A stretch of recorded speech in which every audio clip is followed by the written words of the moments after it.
با سلام مجدد. تست ردیاب کینگ. خیلی خب، ما کدو دادیم،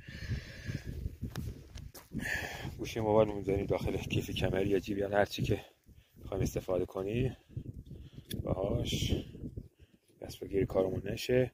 خب از قبلم که داخل مخزن همونجور که مستحضر هستید یک حلقه گذاشتیم، در پوش مخزن رو می‌بندیم، خیلی راحت نرم روون.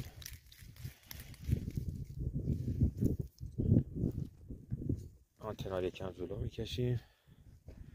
الان هدف تقریبا 10 متر با بنده فاصله داره. نوک آنتن روی پایین بالانس میکنیم. هدف سمت چپ ماست. بله، به راحتی به سمت طرف. یه بار دیگه.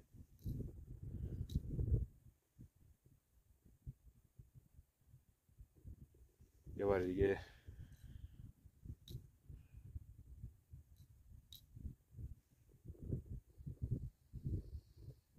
به همین راحتی. خب میریم به سمت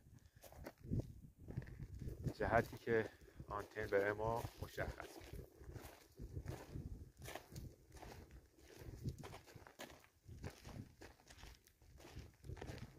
همین که میبینید حالت حرکت دوارمی میخواد پیدا کنه. مشخص میشه که هدف الان زیر آنتن ماست. الان از هدف فاصله میگیرم. حرکت دورانی شکل آنتن کمتر میشه. میریم به سمت هدف.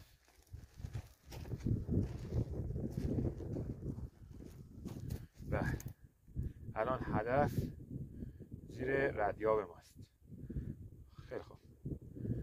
حالا اونایی که خیلی حرفه‌ای هستن میتونن آنتن رو جمع کنن و به صورت چرخشی ردیاب براشون محل رو مشخص میکنه.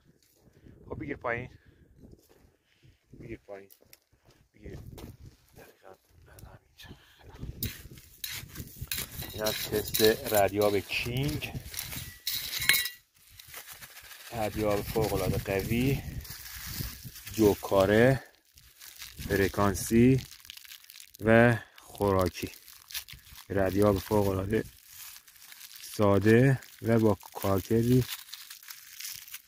بسیار آسان. تلفن های تماس ما 0990 333 7047 در خدمتتون است.